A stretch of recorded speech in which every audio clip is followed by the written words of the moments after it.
तो hey guys, मेरा नाम है सजीबुल। अभी दिन का बज रहा है 2 और देखो धूप कितना सर पर है पूरा। तो इतना धूप लग रहा है हमको। देखो हम जा रहे हैं काम पर, तो रास्ता नजदीकी है। उसके बाद हम पहुंच गए काम पर, तो हम नीचे गए तो अभी देखिए बहुत कम आदमी, आदमी नहीं आया था अभी। पूरा किचन अभी क्लीन है।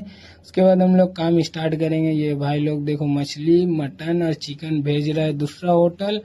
जो हम लोग 6 ब्रांच है, ये देखो पीस करी है, ये नल्ली है, और ये हम लोग स्टाफ का नाइट का बन रहा है। ये लेग पीस है जो ऑयल में फ्राई होकर मसाला डलाएगा। ये चिकन ग्रेवी है, मटन ग्रेवी है, और ये मटन कीमा है। देखो लेग पीस फ्राई हो रहा है ऑयल में, और इसमें नाटी बोनलेस बनेगा, और ये बोनलेस का ग्रेवी है।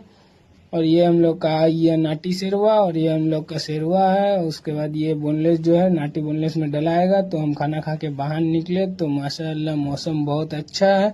तो देखो आपको चलो मौसम दिखाते हैं कितना अच्छा। देखो बाय, फॉलो भी कर लो यार।